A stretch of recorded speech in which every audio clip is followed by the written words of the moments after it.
Hola a todos, mi nombre es Augusto Lavalle Cobo, yo soy médico cardiólogo y especialista en lípidos. Actualmente soy el jefe del servicio de cardiología del Sanatorio Tamendi en la Ciudad Autónoma de Buenos Aires y también el tesorero de la Sociedad Argentina de Lípidos. Me pidieron que hable de estatinas, todo lo que tenemos que saber de las estatinas y la verdad que es muy difícil en un ratito plantear todo lo que tenemos que saber. En primer lugar, porque creo que yo no sé todo lo que tenemos que saber, pero sí voy a transmitirles qué cosas deberían por lo menos conocer, o mejor dicho, no pueden no conocer. Y voy a empezar refrescando un poquito algunos conceptos fisiopatológicos. En primer lugar, que las grasas, por ser liposolubles, circulan en sangre, un medio hidrosoluble, unidas a proteínas. Esas proteínas constitutivas de estas partículas podemos dividirlas en ApoA, que es la proteína constitutiva de HDL, y ApoA no es lo mismo que LPA o lipoproteína A pequeña, que tiene ApoB como proteína constitutiva, que es la proteína constitutiva del LDL, del IDL y del VLDL.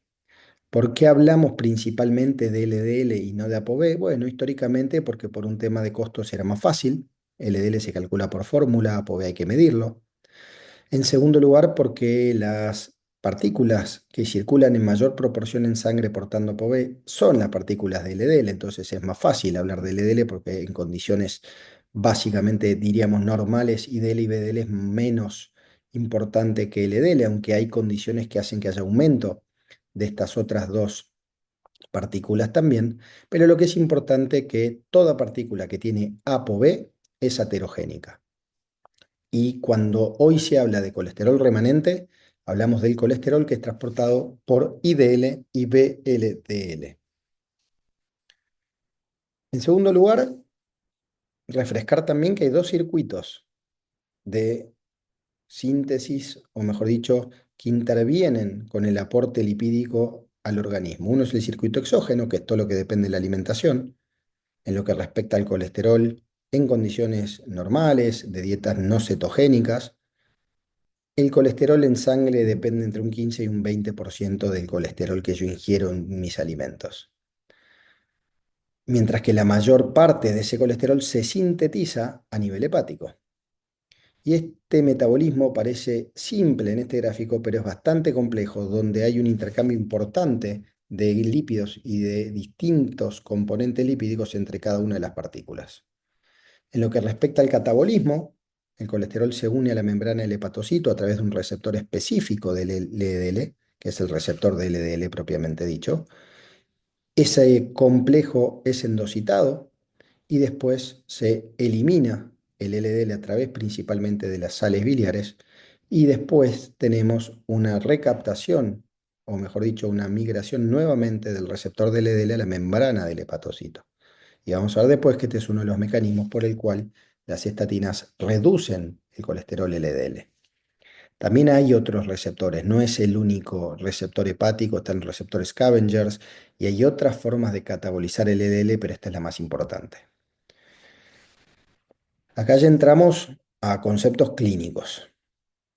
No hay duda, y la evidencia es contundente proveniente de estudios epidemiológicos, de randomización mendeliana, de ensayos clínicos que evaluaron distintas intervenciones, que el LDL colesterol ocupa un rol importantísimo, siendo causa de la enfermedad cardiovascular aterosclerótica. Hay distintas condiciones que alteran el endotelio, que permiten que el LDL ingrese a la pared vascular en una forma mucho más fácil, aunque el endotelio también tiene receptores de LDL.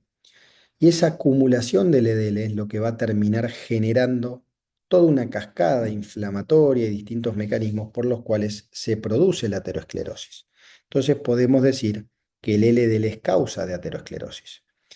Estos son datos del estudio PURE, un estudio epidemiológico, no diría reciente, pero bastante moderno, que nos muestra cómo dentro de los factores de riesgo de enfermedad cardiovascular, el riesgo poblacional atribuible a dicho factor, es decir, el impacto que tiene el factor de riesgo en el desarrollo de enfermedad cardiovascular a nivel poblacional, está en primer lugar encabezado por la hipertensión y en segundo lugar por el colesterol no HDL.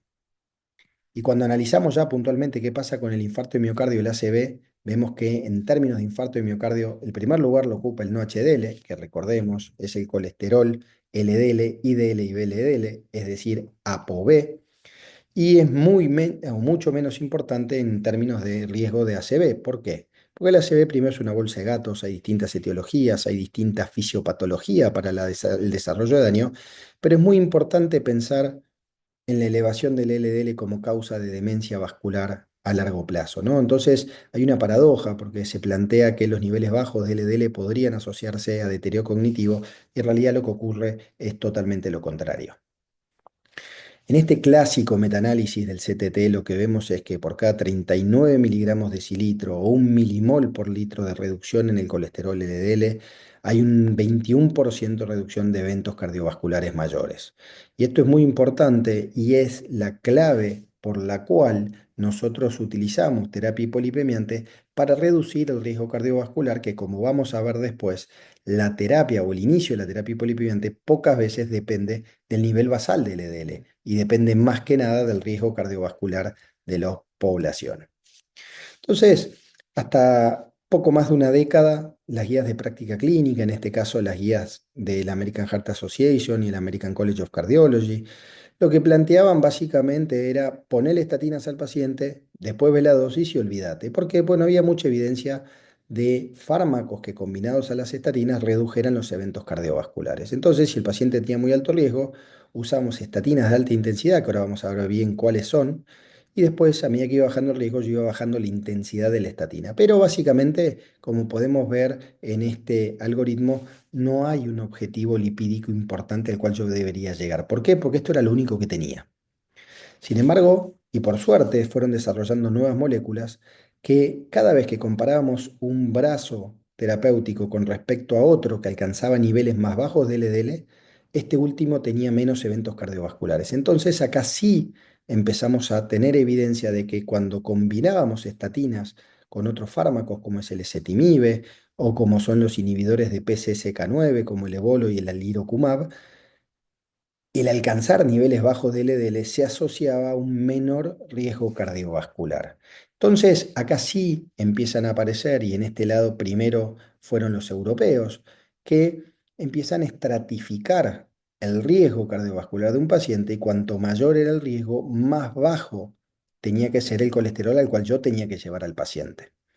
Y esto es muy importante porque si ustedes ven acá en este gráfico, en ningún lugar dice que LDL de 100 es normal, que LDL de 90 es normal, que LDL de 80 es normal o que LDL de 140 es normal, sino que lo que dicen es, miren el riesgo cardiovascular de sus pacientes y busquen un objetivo de LDL acorde a ese riesgo. Si el paciente tiene muy alto riesgo, y pensemos en el paciente muy alto riesgo para que se entienda fácil como aquel que ya tuvo un evento cardiovascular, llevemos el LDL abajo de 55. Y ahora vamos a ver bien por qué ese LDL lo tenemos que llevar abajo de 55.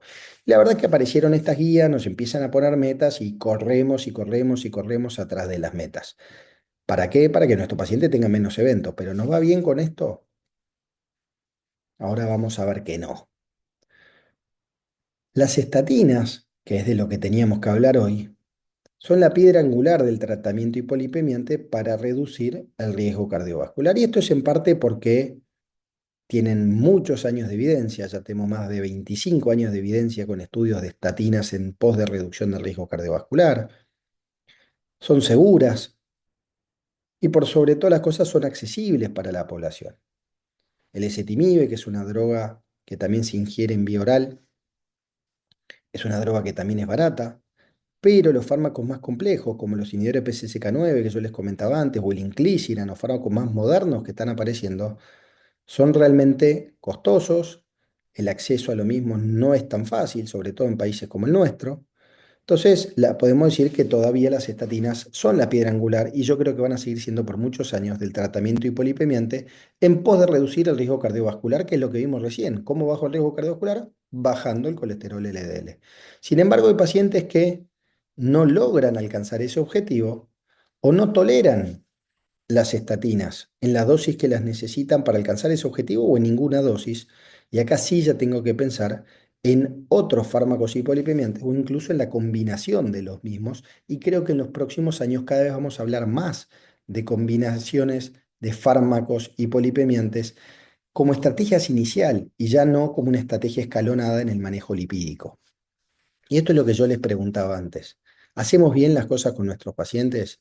Y la verdad es que no. Esto es un estudio europeo, se llama Santorini, son 7 países con distintos sistemas sanitarios, pero todos con acceso a terapias hipolipemiantes, en mayor o menor medida con inhibidor de PCSK9, pero todos con estatinas, ezetimibe y ácido bempédico, y donde vemos que solo uno de cada 5 pacientes de alto o muy alto riesgo cardiovascular alcanza el objetivo del ED, con lo cual casi un 80% de los pacientes tienen un riesgo cardiovascular alto y que no está controlado con el tratamiento hipolipemiante. Lo mismo ocurre en esos pacientes que ya han tenido un evento cardiovascular previo, es decir, solo logramos el objetivo en 1 de cada 5. En nuestro país tenemos evidencia de que en 1.000 pacientes de alto y muy alto riesgo cardiovascular seguidos en centros universitarios con residencias, solamente el 16% de ellos alcanza el LDL menor a 55. ¿Y qué son las estatinas? Bueno, las estatinas son moléculas sintéticas descubiertas por Akira Endo, que lo que hacen es inhibir una enzima que se llama hidroximetilglutarilcoenzima reductasa, que lo que hace es impedir la formación del mevalonato, que es un metabolito previo al colesterol en toda la vía de su síntesis. Entonces, si yo tengo menos colesterol a nivel hepático, en este caso intracelular, ¿qué pasa? Le avisa al cerebrito que tiene en este caso el hepatocito, que es el núcleo, que hay que sintetizar más receptores de LDL. Porque tengo bajo, voy a buscar más LDL afuera. Entonces, esta síntesis de receptores de LDL se traduce en una mayor captación de LDL con esos receptores que habíamos visto inicialmente. Entonces, esta es la forma por la cual termina reduciéndose el colesterol LDL plasmático. No es solamente que yo produzco menos y mando menos a la sangre, sino que empiezo a captar más LDL a través de una regulación intracelular por déficit de LDL y síntesis de receptores de LDL. Las estatinas no son todas iguales. Las que usamos con más frecuencia son la atorvastatina y la rosuvastatina. Pero ¿por qué no son todas iguales? Por la solubilidad. Hay estatinas más liposolubles y hay estatinas hidrofílicas. La unión a las proteínas es prácticamente la misma o muy parecida, la excreción renal es muy parecida, pero también intervienen las vías de metabolismo a nivel hepático y todo lo que tiene que ver con el citocromo P450, y esto es muy importante a nivel de las interacciones. La que menor impacto tiene a nivel del metabolismo de la citocromo P450 es la pitavastatina y es la estatina de elección para pacientes que están utilizando antirretrovirales. Otra forma de dividir o clasificar las estatinas es en base a su potencia. Y la potencia no depende solo de la estatina, sino también acá empieza a entrar en juego la dosis.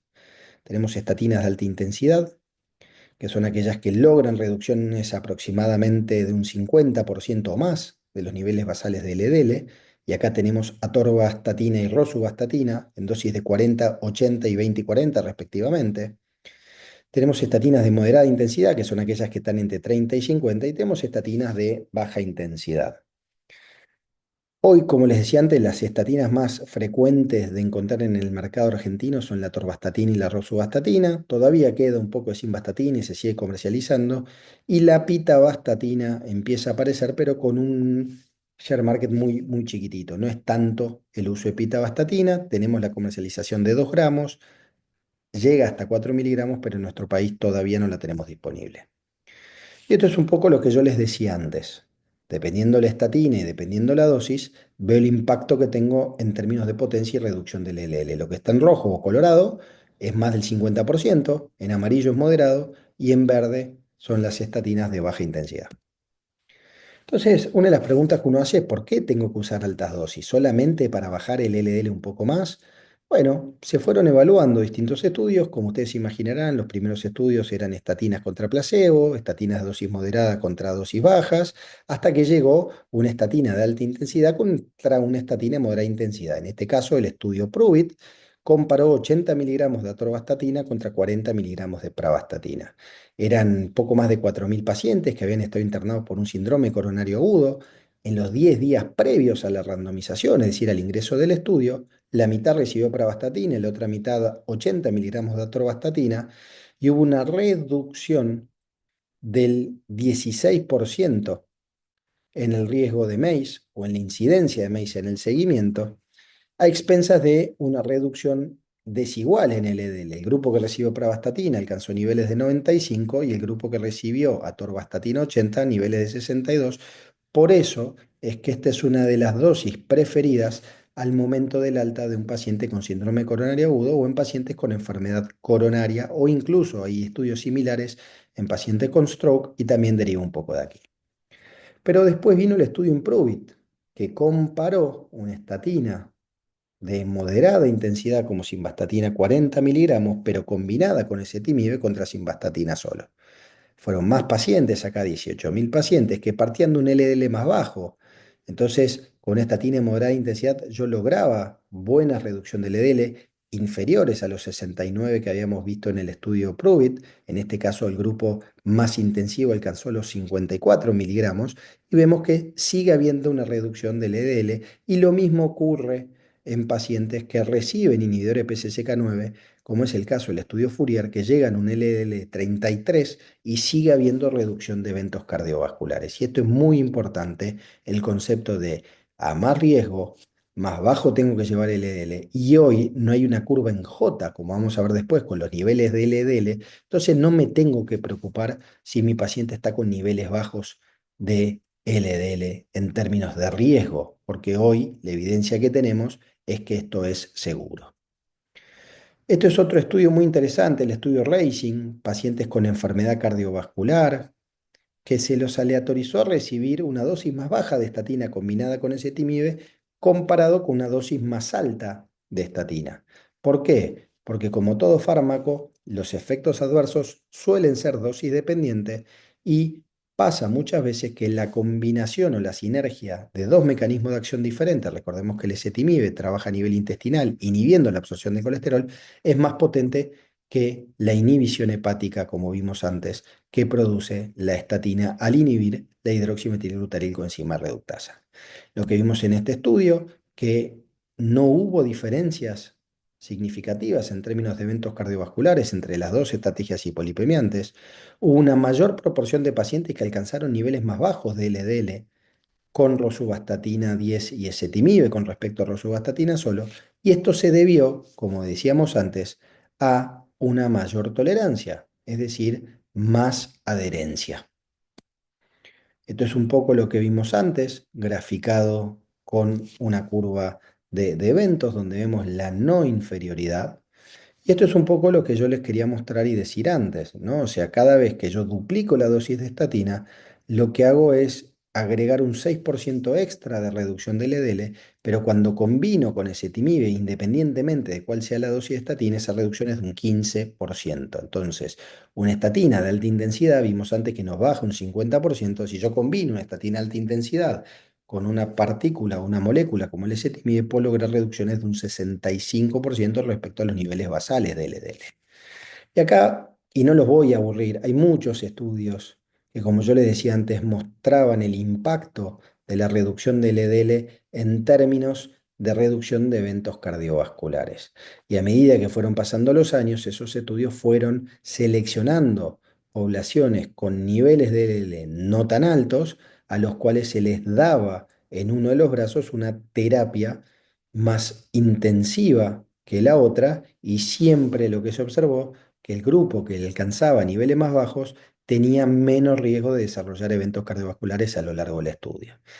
Pero vimos antes que es muy fácil por ahí pensar en los pacientes en prevención secundaria, es decir, aquellos pacientes que ya tuvieron un evento cardiovascular previo, que tengo que llevarlos una meta de LL menor a 55, donde posiblemente tenga que combinar un tratamiento hipolipemiante, pero hay un montón de pacientes que todavía, y personas que todavía no tuvieron un evento y que ustedes ven que toman esta medicación. Entonces, ¿por qué se le indicamos o por qué se la van a tener que indicar?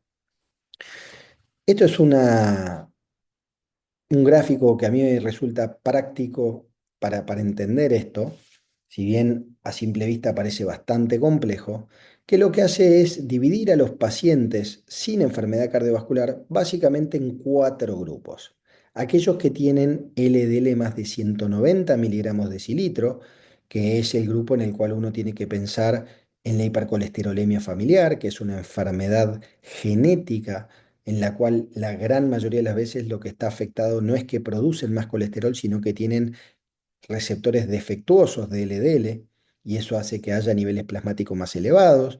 Esto hace que, como es genético y empiezan de chiquitos a tener niveles altos de LDL, tienen enfermedad cardiovascular a edades más tempranas de la vida. Y esto lo que hace es hacernos pensar, che, esto es algo genético, es rarísimo. No, uno en 250 argentinos tiene hipercolesterolemia familiar y es más o menos la misma proporción que hay en otros países del mundo. Entonces, LDL más de 190, yo tengo que pensar en que esto puede ser un fenotipo de hipercolesterolemia familiar. Sobre todo si tengo santomas tendinosos, antecedentes de enfermedad vascular precoz míos o en mi familia, ahí pienso en HF. De igual manera, un LLM de 190 es un paciente de alto riesgo cardiovascular. Otra población que se evalúa son pacientes con diabetes entre 40 y 75 años, y acá plantea la discusión, o sea, vamos a ver que todos los pacientes con diabetes deberían recibir estatinas, pero uno puede evaluar en base al riesgo en esta misma población si le voy a dar estatinas de moderada o de alta intensidad. Y el otro grupo, que es el más interesante, es el que se calcula el riesgo cardiovascular utilizando distintas calculadoras. En este caso, por ser una guía estadounidense, utilizan la calculadora del AJA ICC, donde lo que ven es que en pacientes con un riesgo cardiovascular mayor a 20%, yo tengo que indicar estatinas, y entre un 7,5 y un 20% depende de distintas condiciones e incluso de la opinión del paciente para indicar o no terapia con estatinas. Obviamente, el número necesario a tratar en prevención primaria, es decir, la cantidad de pacientes que yo voy a tener que medicar para evitar un evento, es mucho más alto que en prevención secundaria porque el riesgo es mucho más heterogéneo. ¿Y de dónde sale la evidencia que avala el uso de estatinas en pacientes con LDL más de 190, que como yo les decía antes es un fenotipo de hipercolesterolemia familiar? Este es el estudio WSCOP, West of Scotland Coronary Prevention Study Group, de ahí viene el nombre, publicado ya hace 30 años, 95, 2005, sí, hace 30 años, 6.600 hombres, con una media edad de 55 años, todos en prevención primaria, es decir, sin enfermedad cardiovascular. Y miren qué niveles altos de LDL tenían: 270 de colesterol total, 192 de LDL, el mínimo observado de los pacientes que ingresaron era de 155, y estos pacientes se los aleatorizó a recibir pravastatina, la mitad, 40 miligramos, una estatina de moderada intensidad contra placebo. Hubo una reducción de un 26% del LDL. Y lo que se observó fue una reducción del riesgo relativo del objetivo primario, que fue un combinado de infarto no fatal y muerte coronaria, en un 31%. Es decir, si yo tengo LDL más de 192 y recibía Prava contra placebo, tenía un 31% menos de posibilidades de tener un infarto no fatal o muerte de causa coronaria. Y de acá deriva esa recomendación. Y esto es muy importante verlo porque en pacientes con hipercolesterolemia familiar o pacientes que tienen LDL muy alto, cuanto más temprano yo empiece a reducir el LDL, mayor va a ser mi impacto en términos de reducción de riesgo cardiovascular. Y acá hagan una analogía con los paquetes año del cigarrillo. Cuanto más cigarrillos fumó una persona en una mayor cantidad de tiempo, mayor es el riesgo de daño por ese cigarrillo. Acá pasa lo mismo y me gusta mucho esa analogía con el LDL. El segundo grupo es el de los pacientes con diabetes. Tenemos pacientes entre 40 y 75 años, porque esta edad no quiere decir que yo no pueda empezar estatinas a edades más tempranas, sino lo que utilizan estas guías es la mejor evidencia disponible, que viene de ensayos clínicos aleatorizados, y esos ensayos clínicos por lo general, por un tema de necesidad para no hacer un seguimiento tan largo por el número de eventos, seleccionan una población más acotada en edad. Si yo pongo un paciente de 20 años, es muy poco probable que yo en 10 años tenga un evento cardiovascular, ni hablar en 5. Entonces buscan pacientes un poco más grandes, entre 40 y 75 años, y la edad más alta, que suele ser este valor de corte, tiene que ver con que también yo tengo que ingresar pacientes que no se me mueran rápido al ingresar al estudio de otras cosas, porque si no mi estudio es fútil. Pero lo importante es que esto es extrapolable a otras poblaciones de pacientes con diabetes, sobre todo más jóvenes, porque como yo les mostraba antes, cuanto mayor es el riesgo y antes intervengo, mayor es el impacto clínico. Entonces el estudio CARTS aleatorizó a pacientes con diabetes con LDL menos de 160 y que además tenían un factor de riesgo cardiovascular asociado. La media de LDL fue de 120 a recibir, miren la dosis, 10 miligramos de atorvastatina contra placebo.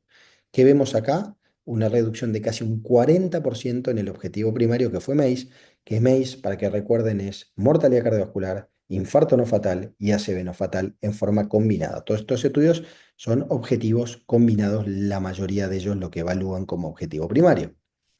Entonces, tenemos el concepto, usemos estatinas en LDL más de 190, usemos estatinas en pacientes con diabetes porque bajándoles el LDL voy a reducir el riesgo cardiovascular. ¿Qué pasa en pacientes de alto riesgo o de riesgo intermedio? Y acá les voy a mostrar dos estudios. El estudio HOPE-3, que es un estudio bastante actual, aunque ya tenga 10 años de su publicación, que incluyó pacientes sin enfermedad cardiovascular, poco más de 12.000 pacientes. Los hombres para poder ingresar al estudio tenían que tener más de 55 años y un factor de riesgo adicional, y las mujeres más de 64 y un factor de riesgo adicional. El LDL basal era de 128 y como ven acá no había un valor de LDL para ingresar al estudio o para quedar excluido. Con lo cual esto es importante, pues ellos lo que hacían es, juntemos hombres y mujeres, pensemos en el riesgo y démosle 10 miligramos de rosuvastatina a un lado, placebo al otro y sigámoslos un par de años que en este caso fueron 5 años y medio.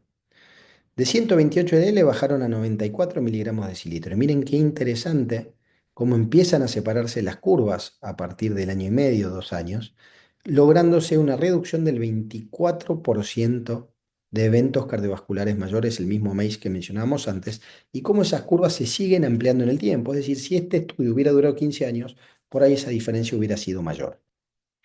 El segundo estudio es el estudio Júpiter, casi 18.000 pacientes, también en prevención primaria, también un valor de corte de edad diferente para los hombres con las mujeres. Recordemos que las mujeres tienen un riesgo cardiovascular aumentado que se equipara un poco al de los hombres una vez que entran en la menopausia, si bien hay mujeres que pueden tener enfermedad cardiovascular precoz y es importante la evaluación y no considerar la aterosclerosis como una enfermedad masculina.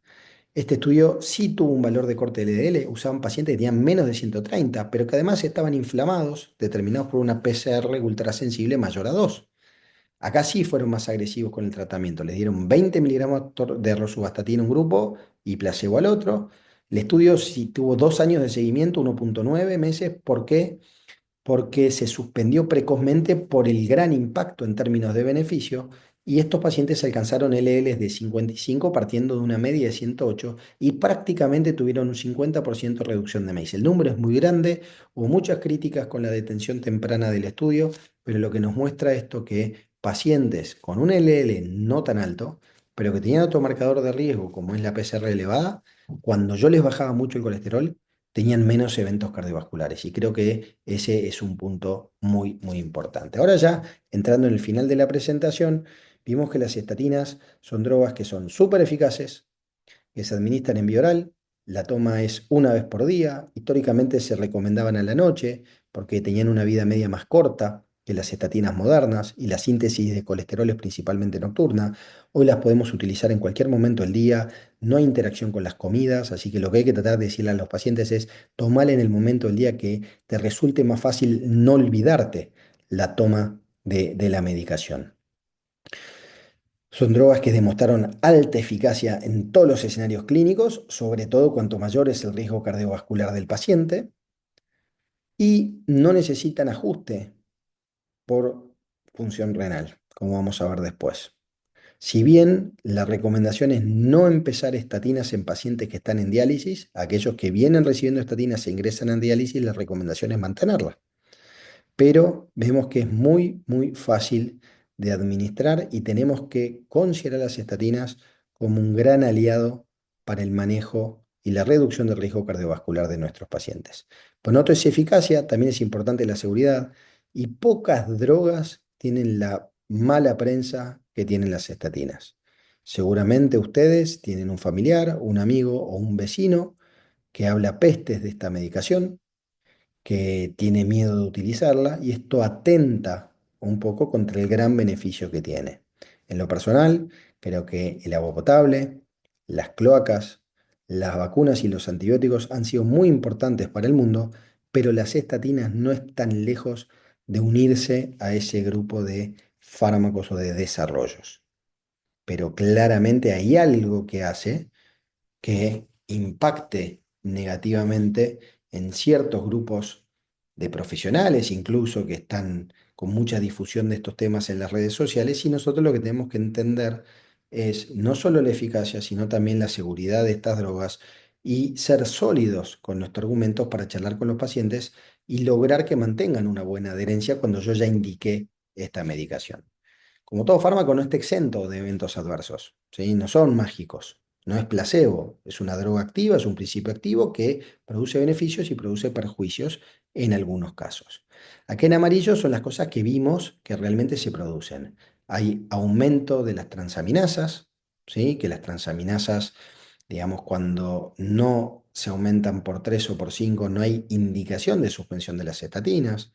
En pacientes que tienen enfermedad renal y ya tienen proteinuria o sin proteinuria, pero que tienen estadios avanzados de enfermedad renal, sobre todo con rosuvastatina, yo puedo observar un incremento en la proteinuria y la verdad que es discutido el mecanismo por el cual esto se produce. Empeoro el riñón, pero no empeoro los eventos adversos, con lo cual en la balanza riesgo-beneficio sigue primando el beneficio. Hay nuevos casos de diabetes, sobre todo en personas que empiezan a utilizar estatinas con antecedentes familiares de diabetes o con síndrome metabólico. De vuelta, en la misma balanza, el beneficio de la estatina le gana al perjuicio del nuevo caso de diabetes. Y sobre todo, lo más importante, que es lo que más voy a desarrollar después, hay síntomas a nivel muscular. Después se plantearon efectos a nivel cognitivo relacionados a niveles bajo LDL. Recordemos que el sistema nervioso produce su propio colesterol, entonces nunca está en déficit de LDL. No hay un incremento poblacional del riesgo de ACV hemorrágico, como nos mostró el estudio Sparkle. Lo que sí vemos es que en pacientes que ya han tenido un ACV hemorrágico puede aumentar el riesgo de un resangrado. Sin embargo, no es una contraindicación para la utilización de estatinas y no hay evidencia tampoco del incremento del riesgo de cataratas.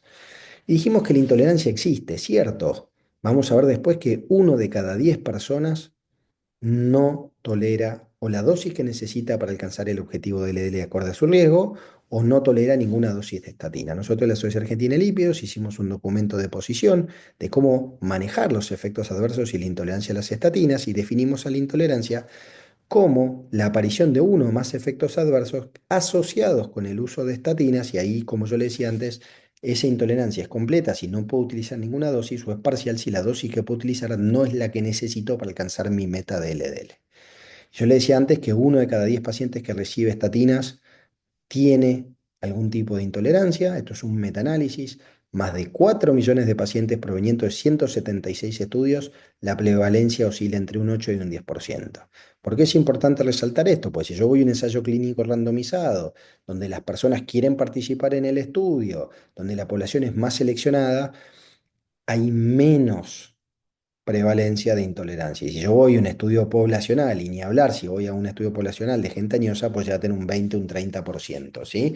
Las estatinas tienen un conocido efecto nocebo, que es la aparición de efectos adversos por el solo hecho de tomar una medicación que yo sé que los produce. La miopatía por estatinas no es cualquier dolor muscular, por lo general representa dos regiones, la región proximal de los miembros inferiores y la región proximal del dorso y los hombros. Cuando un paciente viene con dolor en esta región y está tomando estatinas, puede que sea secundario a la medicación. Cuando un paciente viene con un dolor en un dedito, es 99% probable que esto no sea por las estatinas. Y los síntomas musculares por estatina los podemos clasificar en miopatía, como cualquier trastorno muscular asociado al uso de estatinas, mialgia, que es la presencia de dolor sin elevación de CPK, miositis, que ya hay inflamación, por ende hay elevación de CPK, y rhabdomiólisis, que es la ruptura fibrilar, con valores de CPK mayores a 10 veces el valor normal, y en este caso también se manifiesta la rhabdomiólisis con insuficiencia renal aguda y mioglobinuria. Por eso, este cuadro es un cuadro realmente complejo, serio, pero por suerte es infrecuente de ver en la práctica habitual. Existen factores modificables que nosotros tenemos que interrogar en los pacientes que están recibiendo estatina. ¿Por qué? Pues si modificamos estos factores, puedo mejorar la tolerancia a las estatinas. Algunos tienen que ver con condiciones clínicas asociadas al paciente, ¿no? Como el hipotiroidismo, el consumo de alcohol, realizar ejercicio extremo, el déficit de vitamina D, la obesidad y la diabetes. Obviamente que la diabetes, salvo excepciones, no es un factor modificable, pero el resto son condiciones clínicas que sí puedo modificar.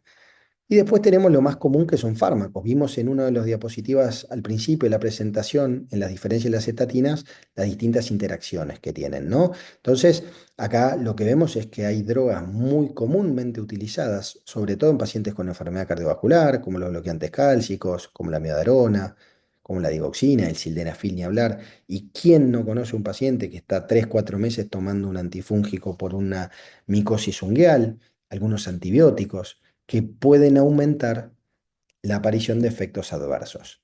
Entonces, creo que este es uno de los puntos más interesantes cuando uno hace la anamnesis y la semiología de los eventos o de las condiciones asociadas a pacientes que ya vienen a la consulta con dolor muscular. Como vimos, son drogas que son bastante seguras. El evento adverso más complejo y complicado que podemos encontrar es la rhabdomiolisis, que no se produce un día para el otro. La intolerancia a las estatinas suele darse en las primeras 12 semanas de tratamiento, pero como vemos, los pacientes viven una película y no solo una foto, y en esa película pueden ir sufriendo modificaciones, tanto de sus condiciones clínicas como con el agregado de otros fármacos para el tratamiento de esas condiciones clínicas. Entonces es importante considerar también que un paciente que por más que venga hace 5 o 6 años tomando estatinas y venía bárbaro, puede tener intolerancia. El concepto más importante que quiero transmitirles es que la intolerancia existe, que se puede manejar, que los pacientes con intolerancia completa son menos que con intolerancia parcial. Yo puedo utilizar distintas estrategias con menos dosis de estatinas, con tratamientos combinados, y que estos pacientes tienen un riesgo cardiovascular mayor que el paciente que las tolera, porque lógicamente no puedo utilizar la dosis que yo quiero utilizar, con lo cual es muy difícil que yo alcance el objetivo lipídico. Así que para concluir, quiero redondear tres, cuatro conceptos. El primero, que las estatinas son fármacos que actúan a nivel hepático, inhibiendo la síntesis hepática del colesterol, aumenta el nivel de receptores hepáticos, aumenta la captación hepática y así bajo el LDL. En segundo lugar, que depende la dosis, depende la potencia. Si yo quiero ser muy agresivo, tengo que utilizar atorvastatina y rosuvastatina en dosis de 40-80 la atorvastatina, 20-40 la rosuvastatina, y ni hablar de combinar cualquiera de estas dos estatinas con ezetimibe, que es fácil, con ácido bempedoico hoy que lo tenemos disponible, y en algunos casos puedo llegar a necesitar la combinación incluso con una tercera o cuarta terapia, como pueden ser estas tres drogas más un inhibidor de PCSK9 o el inhibidor de PCSK9 en lugar de alguna de las otras dos. En pacientes de muy alto riesgo cardiovascular, mi meta de LDL tiene que ser menor a 55 miligramos de cilitro. Empiezo con estatinas y no las suspendo nunca, a menos que aparezca alguna condición de seguridad que me lleve a condición. No son antibióticos, no los tengo que tomar 10 días. Si yo saco la estatina, el colesterol vuelve a subir, y eso es muy importante. Y en lo que respecta a la seguridad, no hay curva en J, no hay evidencia que niveles bajos de LDL se asocien a eventos adversos serios. Hay gente que tiene alteraciones genéticas que llevan a vivir con niveles bajos de LDL esta población de personas no tiene eventos cardiovasculares o es muy poco el riesgo de eventos cardiovasculares a lo largo de su vida y no tiene problemas con las vitaminas, con las hormonas, no hay ninguna condición asociada a esta asociación con niveles bajos de LDL. Sí tenemos que saber que el principal efecto adverso es la aparición de síntomas musculares, que lo vemos en 1 cada 10 pacientes y que esos síntomas muchas veces son manejables. Hay que creerle a los pacientes, hay que explicarles por qué usan la medicación, hay que explicarles que no todo síntoma muscular es por la estatina, hay que explicarles que no rompen los huesos, que no rompen los tendones. Y una vez que uno logra educar bien a los pacientes, van a ver cómo baja esa intolerancia. Acá les dejo mi correo electrónico por cualquier duda o inquietud que tengan y yo les agradezco por su atención y haber compartido estos minutos. Muchas gracias.